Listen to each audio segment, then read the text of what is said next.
अस्सलाम वालेकुम मेरे प्यारे बच्चों, अल्लाह तुम्हें सलामत रखे।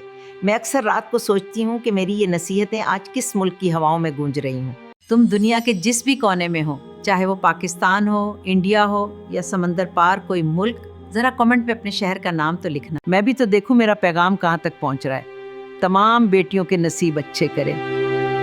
आज मेरा दिल उन माओं के लिए, उन बेटियों के लिए दुआ करती हूँ जो अपना घर छोड़कर सुधार गई हैं। खुदा उनको सलामत रखे, बरकत दे। लोग कहते हैं बेटी पराया धन है, पर मैं कहती हूँ बेटी तो घर की रौनक होती है। बेटा, जिस घर में बेटी की हंसी गूंजती है वहाँ अल्लाह की रहमत बरसती है। जब वो रुखसत होती है तो सिर्फ एक वजूद नहीं जाता, बल्कि घर की दीवारें भी उदास हो जाती हैं। मैंने बहुत से लोगों को देखा है जो बेटा ना होने पर अफसोस करते हैं, पर याद रखना, बेटा अगर वारिस है तो बेटी वो रहमत है जो तुम्हारे लिए जन्नत के दरवाजे खोलती है। कभी अपनी बेटी को बोझ मत समझना, उसे इतनी इज्जत और इतनी मोहब्बत देना कि वो कल को जब अपने ससुराल जाए तो उसका सर फख्र से बुलंद हो।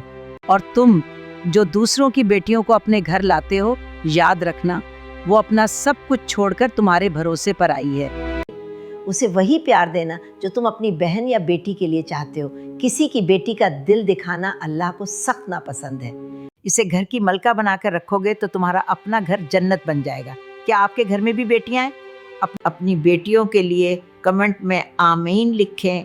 अल्लाह उनकी किस्मत संवारे। अल्लाह हाफिज।